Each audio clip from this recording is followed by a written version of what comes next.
하나님 아버지, 시간 주의 사랑하는 성도들과 함께 말씀 나누려 합니다. 주의 성령께서 이 자리에 꼭 함께하여 주시기를 예수님 이름으로 기도합니다. 아멘. 여러분, 새해 인사 많이들 나누셨습니까? 네. 그래서 옆 사람과 좀 나누시기 바랍니다. 새해 복 많이 받으시고, 그 사람의 장점을 하나 구체적으로 집어서 얘기해 주면서 칭찬해 주시기 바랍니다. 칭찬 하나. 잘 안 보이더라도 자세히 보면 보일 거예요. 칭찬. 좋습니다.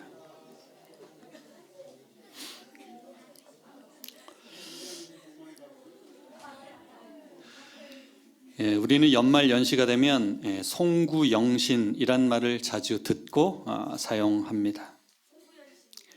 송구영신의 의미는 묵은 해를 보내고 새로운 해를 맞이한다 라는 의미가 있습니다. 25년 뱀의 해 을사년이 가고 대망의 26년 말의 해인 병원년의 첫 안식일이 되었습니다.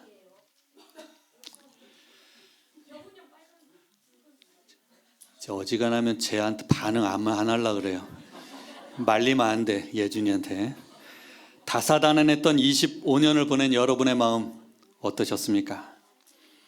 1992년 4월 15일에 창간한 이 교수신문에서는 2001년부터 연말이 되면 전국에 있는 대학 교수들에게 설문을 해서 올해의 사자성어를 발표하고 있습니다. 2001년 처음 선택된 사자성어는 오리무중이었습니다. 앞이 보이지 않는 안개 속 같은 상황이었다라고 그 2001년 한 해를 돌아보며 진단하는 사자성어입니다. 2001년부터 2025년까지 25년 동안 선정된 사자성어를 보게 되면 밝은 내용을 찾기가 대단히 어렵습니다.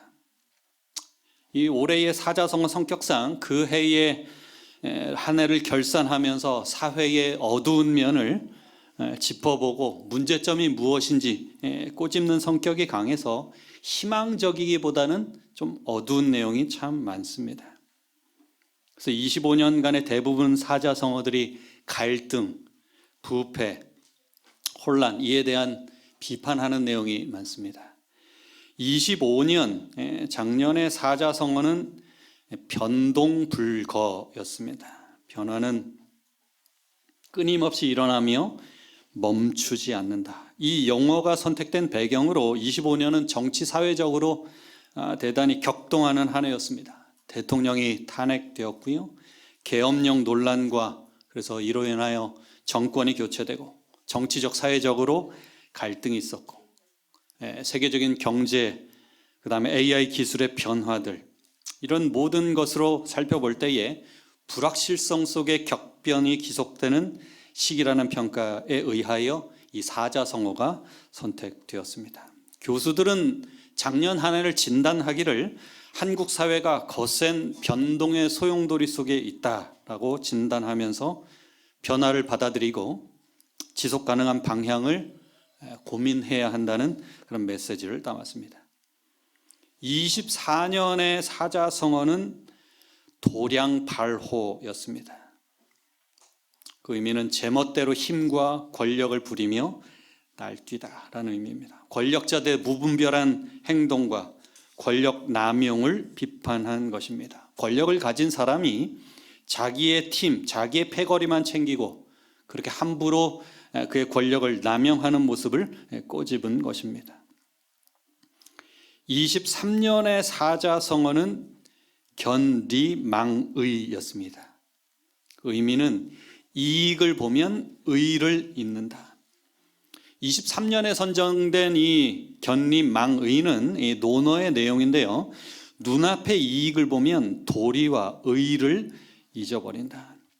사회 전반에 걸쳐서 자기의 이익만을 추구하고 공동체가 가져야 할, 마땅히 가져야 할 그런 윤리적, 도덕적 의로움을 대단히 소홀히 함을 꼬집는 그런 단어를 선택한 것입니다. 여러분 25년 묵은 해를 어떻게 보내느냐에 따라 새로운 해 26년에 이 해가 복된 해가 될 수 있고 불행한 해가 될 수도 있습니다. 성공적인 해가 될 수도 있고 실패한 해가 될 수도 있습니다. 어떻게 해야 이 묵은 해를 잘 보내고 새해를 맞이할 수 있을까? 새해를 바르게 맞이하는 방법 그 첫 번째는 잊어버리는 마음이 있어야 합니다. 문제 드리겠습니다. 다음은 2008년에 발표된 곡의 일부 가사입니다. 이 곡을 부른 사람은 누구일까요? 자, 신이 아니에요? 네, 손 들라고 스탠바이 하고 있어가지고 이 곡을 부른 사람은 누구일까요? 약간 연배가 있으신 분들이 유리할 것 같습니다. 2008년에 발표되었으니까. 민주는 언제 태어났어요? 2015년에? 이야, 2015년에도 사람이 태어났어요. 문제 나갑니다. 자, 잊자 오늘만은 미련을 버리자. 울지 말고 그래 그렇게. 예, 석현수 집사님. 서른도?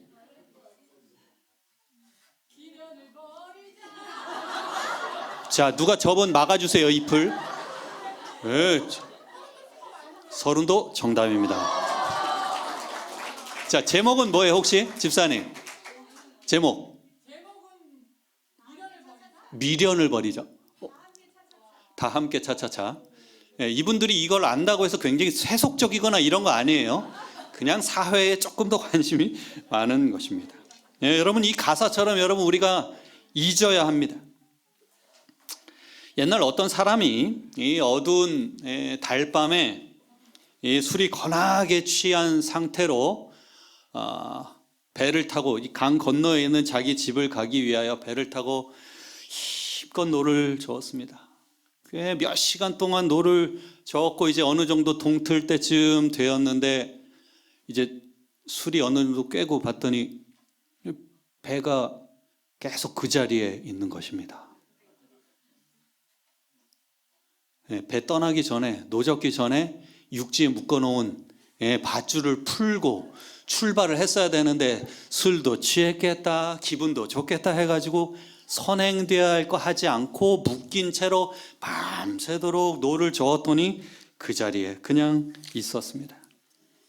여러분 새로운 해가 예전보다 행복하고 조금 더 성공적인 해가 되기 위해서는 과거에 대해 털어버리고 청산하고 잊어버려야만 바른 출발을 할 수가 있습니다.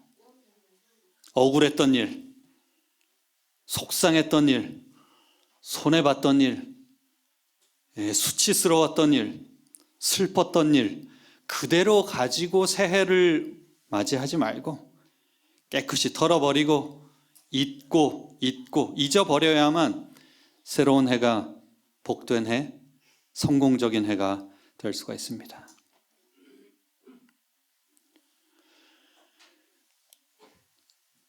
설교 강은 2권에 보게 되면 자아와 자신의 상처와 아픈 것과 어려움을 잊으라. 하나님을 찬양하라.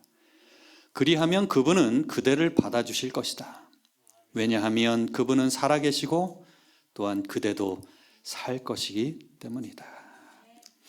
여러분 잊어버려야 할 것이 있다면 또 무엇이 필요할까요? 기억해야 할 것이 있습니다. 잊는 것보다 중요한 것은 기억하는 것입니다. 새해를 바르게 맞이하는 방법 두 번째는 기억해야 합니다. 문제 드리도록 하겠습니다.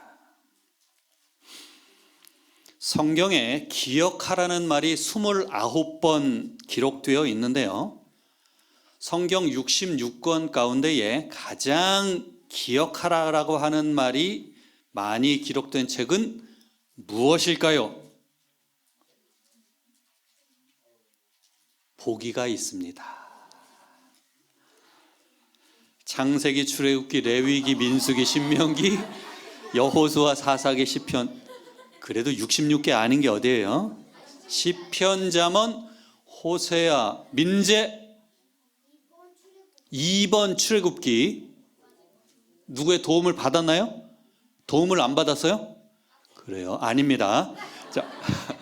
자, 오케이. 정환? 9번 잠언. 자, 잠언 누가 썼죠? 솔로몬은 맞았고 잠언은 틀렸습니다. 오케이. 테란 6번 여호수아. 이러다가 다 나오겠는데요? 아니고요. 자, 우리 김혜정 집사님 5번 신명기.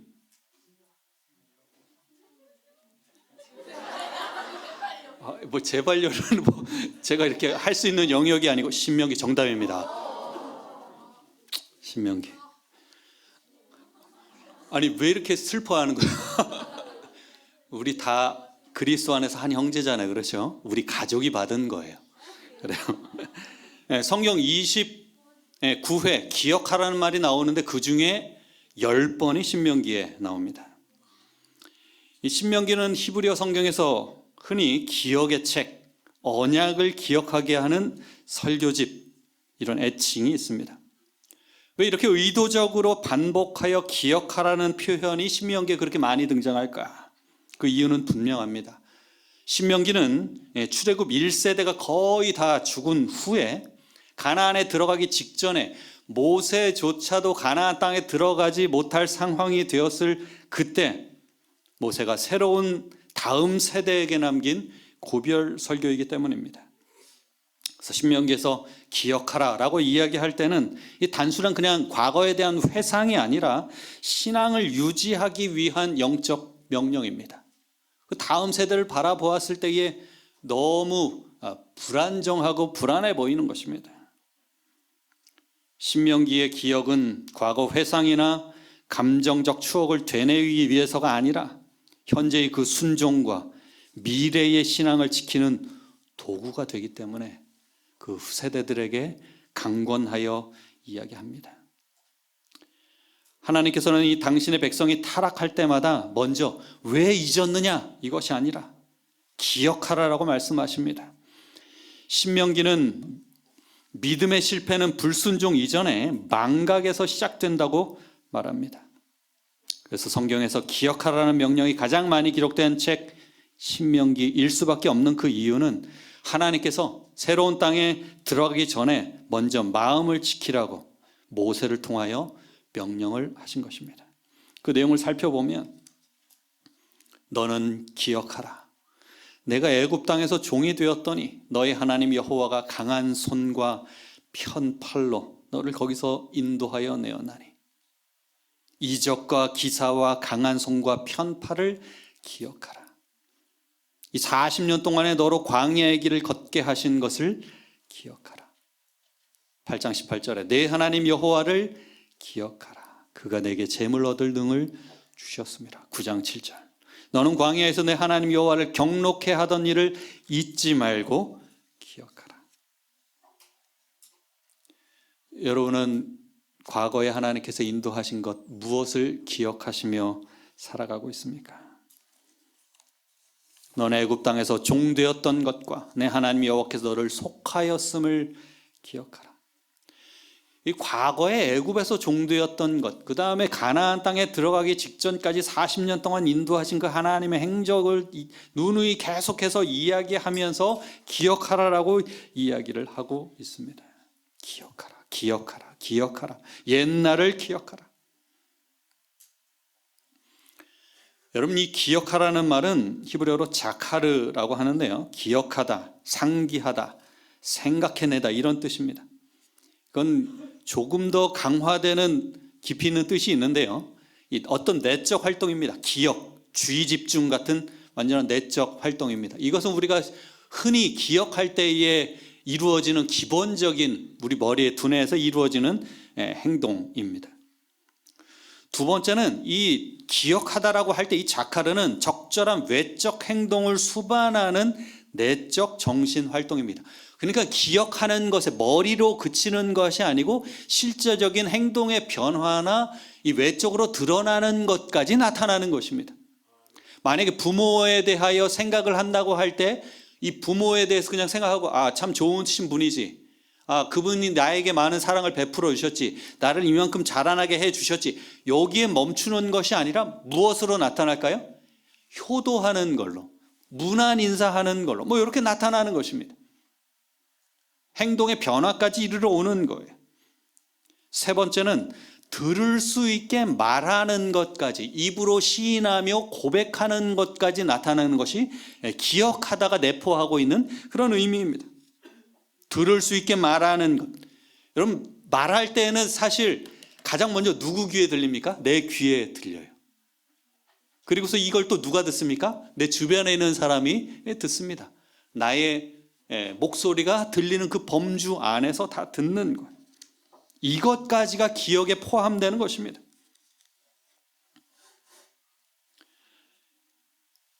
여러분, 하나님께서 기억하시면 어떠한 일이 있을까요? 하나님께서 기억하신다고 할 때 그 하나님의 기억하심은 어떤 특징이 있을까?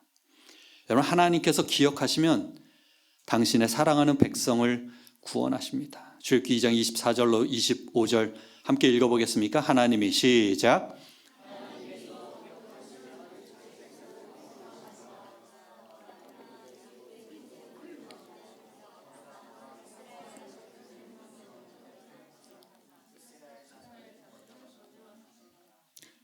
이 돌림 노래 같은 느낌 뭐죠? 자, 1번부터 읽으신 분이 있고 성경절만 읽으신 분이 있고, 성경절만 다시 한번 읽어보겠습니다. 시작. 고통소리를 들으시고 아브라함과 이삭과 야곱에게 세운 그 언약을 기억하사 이스라엘 자손을 권념하셨더라. 언약을 기억하셔서 이스라엘 백성들을 다시금 생각하는 것입니다. 그들 염두에 두는 거예요. 그들의 필요를 채우기 위하여 무엇을 하셔야 할지 생각하시고 몸소 실천하며 움직이는 것입니다. 두 번째, 하나님께서 기억하시면 자기 백성을 보전하십니다. 그들의 언약을 기억하시고 하나님께서 그들로 하여금 어떻게 건져내셔야 할지, 보호하실지 생각을 하시게 됩니다. 하나님께서 죄를 기억하시면 어떻게 될까? 하나님께서 죄를 기억하시면 그 백성들에 대한 은총이 보류됩니다. 호세아 7장에 내가 이스라엘을 치료할 때에 에브라임의 죄와 사마리아의 악이 드러나도다. 저희는 괴사를 행하며 안으로 들어가 도적질하고 밖으로 떼지어 노략질하며 내가 그 여러 악을 기억하였음을 저희가 마음에 생각지 아니하거니와 이제 그 행위가 저희를 애워싸고 내 목전에 있도다. 그들의 죄악이 하나님 앞에 기억이 나는 것입니다. 그들을 향하여 베풀 은총이, 그 은혜가 잠시 보류됩니다. 하나님께서 기억하시면 치료하십니다. 열왕기하 20장에 여호와여 구하오니 내가 진실과 전심으로 주 앞에 행하며 주의 보시기에 선하게 행한 것을 기억합소서 하고 심히 통곡하더라. 이게 누구의 기도인가 하면 히스기야의 기도입니다. 병중에 드리는 기도예요. 과거의 신실함, 성실함 주님 기억하셔서 저로 하여금 이 병중에서 낫게 해주십시오. 실제로 어떻게 되었습니까? 히스기야가 치유함을 받았습니다. 다섯 번째, 하나님께서 기억하시면 어려움 가운데서 건져주십니다. 창세기 8장에 하나님이 노아와 그와 함께 방주에 있는 모든 들짐승과 육축을 권념하사 바람으로 땅 위에 불게 하심에 물이 감하였고, 하나님께서 노아와 그 방주에 타고 있는 짐승들을 기억하셔서 물이 속히 마르도록 그렇게 하셨습니다. 노아 방주에 타고 있는 그 8명의 사람만 생각하신 것이 아니라 누구도 생각했는가 하면 짐승들까지도 생각하셨습니다.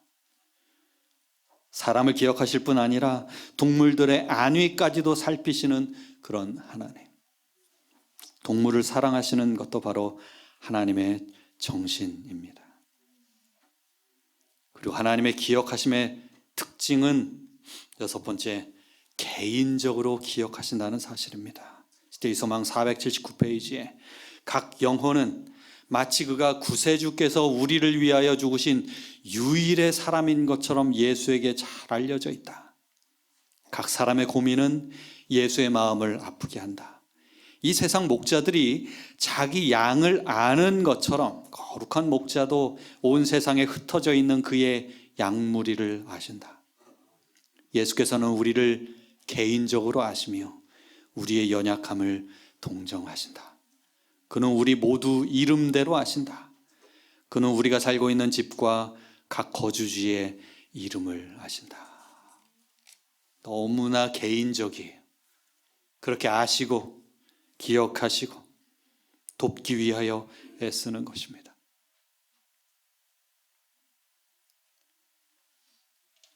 여러분, 이 이름은 동명이인이 있을지라도 개인에게 부여된 것입니다. 마치 주민등록 번호처럼. 그렇게 하시는 거예요. 개별적으로, 개인적으로. 여러분, 하나님의 기억하심은 이렇듯 인류에게 큰 행복을 가져다 줍니다. 구원해 주시고, 보전해 주시고, 치료해 주시고, 어려움 속에서 건져 주시고, 개인적으로 기억하셔서 맞춤형으로 도우십니다. 하나님의 기억은 이런데, 그렇다면 사람에게 있어서 사람이 기억하는 것은 어떤 결과를 가져올까? 여러분, 사람의 기억은 행동으로 나타납니다. 아까 그 기억이 자카르 말씀을 드렸죠. 행동의 변화까지 이르러온다고. 사람이 기억하게 되면 민수기 15장 40절에 너희가 나의 모든 계명을 기억하고 준행하여 너희의 하나님 앞에 거룩하리라. 기억하게 되면 여러분 계명을 지키게 되는데, 특별히 이 계명을 준수하게 됩니다. 하나님께서 주신 이 10계명 가운데에 기억하여 준수하라고 명한 것은 이것밖에 없습니다. 뭐예요? 넷째 계명인 10계명, 안식일 계명입니다. 기억하면 안식일을 지키는 것으로 나타납니다. 안식일을 기억하여 거룩히 지키라. 여러분, 이 돌판에는 지금 이제 영문으로 쓰여서 5개 이렇게 나뉘어져 있는데, 실제로는 4개, 6개 이렇게 되어 있었습니다. 그러면은 이 왼쪽 돌비의 맨 아래에는 어떤 계명이 나타나게 돼요? 안식일 계명이 나타나게 됩니다. 제가 이 구약학 배우면서 남대국 목사님으로부터 들었는데요, 이 안식일 계명이 있는 요 위치가 고대 문서에, 왕의 문서 가운데에 도장을 찍는 위치였다고 합니다. 안식일 계명이 뭐예요? 하나님의 도장에 찍히는 장소입니다. 도장 아무데나 찍지 않죠. 계약하고 언약할 때에, 약속을 맺을 때에 찍는 장소입니다.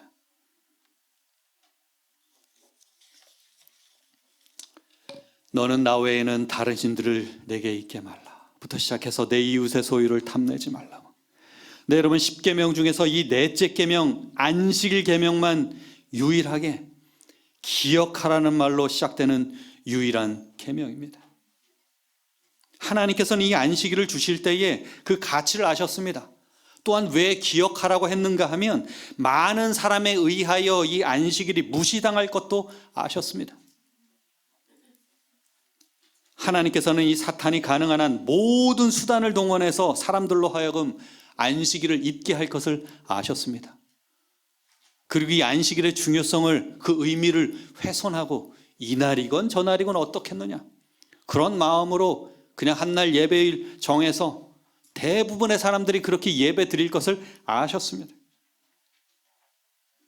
조만간에 인간들이 이 계명이 요구하는 의무를 무시할 것을 그렇게 아셨던 것입니다. 이러한 이유 때문에 하나님께서는 이 계명에 특별히 유의하여, 그 다음에 여러분 설명이 10계명 여러분 잘 들여다보시기 바랍니다. 가장 내용이 많아요. 구구절절이 많습니다. 마치 설득하고 꼭 그 중요성을 강조하는 것처럼. 올 한 해 여러분 안식일을 기억하여 잘 준수하는 그런 특별한 한 해가 되시길 간절히 바랍니다. 하나님께서 기억하라고 했으면 분명히 그 이유가 있습니다.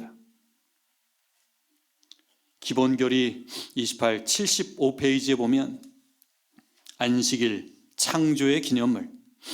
하나님은 제7일을 안식일로 제정하심으로 매 주일마다 우리 자신이 그분이 만드신 피조물이라는 사실을 기억하게 하셨다. 이 안식일을 통해 무엇을 알게 되는 거예요? 하나님과 우리 사이에 명확한 관계가 드러나는 것입니다. 안식일은 은혜의 선물로서 우리가 행한 것에 대해서 말하는 것이 아니라 하나님께서 행하신 일을 말한다. 그분은 특별히 이 날을 복주시고 거룩하게 하심으로 인생은 일하는 것 외에도 창조주와 교제하는 일, 휴식을 취하는 것, 하나님의 놀라우신 창조 사역을 경축하는 일 등을 포함해야 한다는 것을 우리가 결코 잊지 아니하도록 하셨다.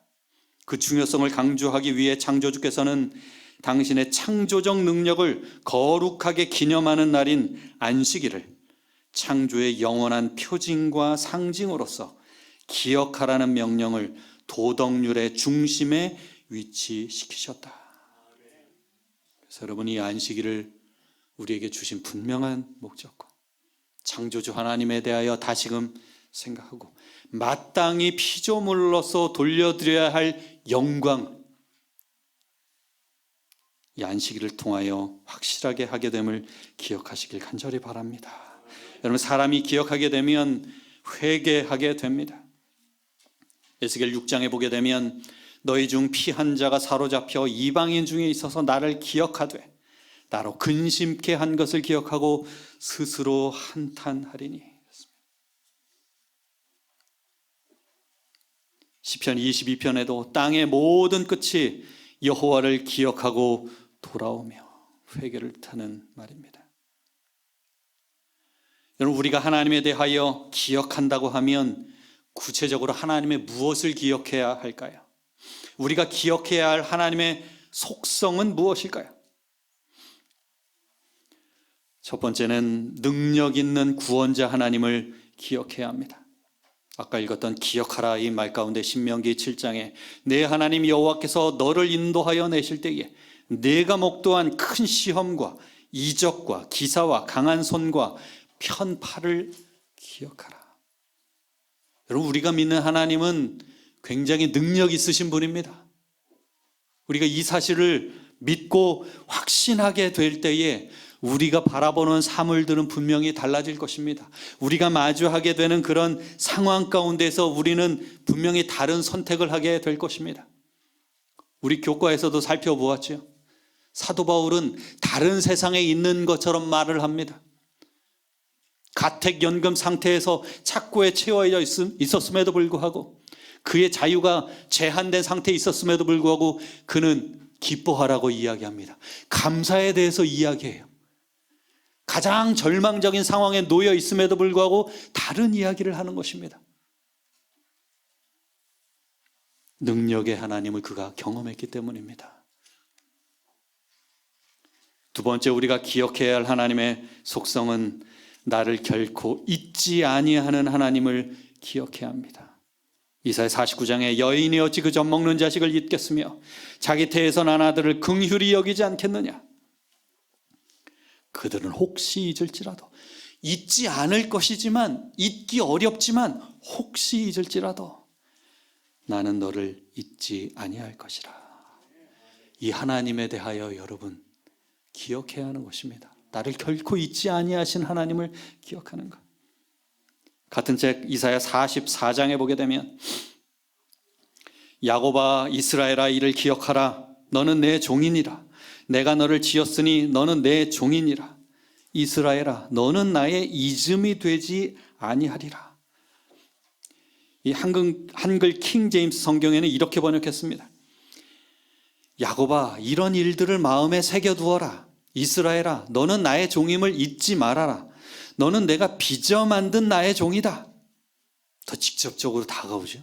이스라엘아, 나는 결코 너를 잊지 아니하리라. 결코 잊지 않겠다. 우리가 믿는 하나님이 어떤 하나님이라고요? 이런 하나님이에요. 나를 결코 잊지 않겠다. 약속하신 하나님. 잊으면 누가 있는 거예요? 하나님이 있지 않으셔요. 그럼 누가 있는 거예요? 내가 있는 것입니다. 하나님이 우리를 향하여 뻗은 손은 결코 먼저 취하지 않습니다. 거두지 않으셔요. 내민 손 거절하고 구원받지 못하거나 내가 멸망하기를 선택하는 건 결국에는 내가 그분의 손이 먼저 거두어졌기 때문이 아니라 내민 손을 우리가 거절하고 주님 이제 놔주시죠.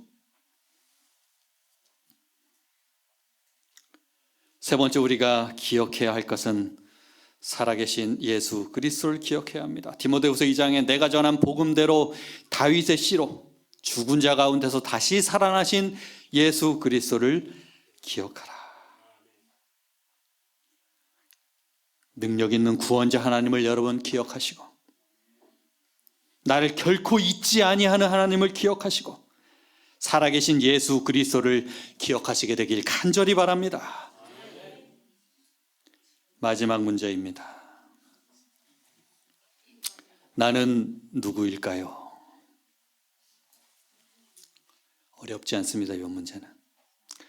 아까의 문제는 난이도 한 상 정도였고 그 서른도는 한 중 정도였다고 하면 요거는 하급에 해당됩니다.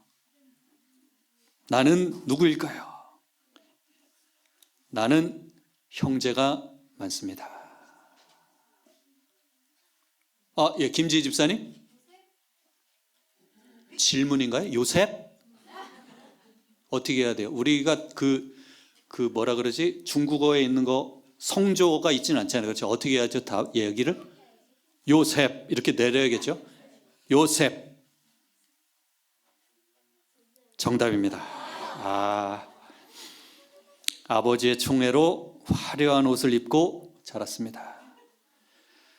근데 김재 집사님 신학과 출신이 이거 마치고 좋아하긴 좀 그렇지 않아요? 예? 예? 아닙니다, 장로님.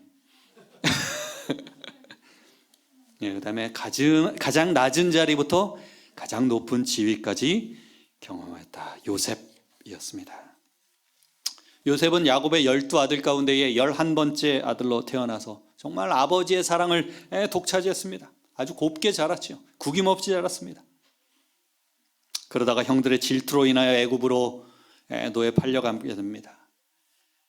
애굽의 왕이 바로의 시위대장 보디발의 집에서 신임받으며 일하게 됩니다.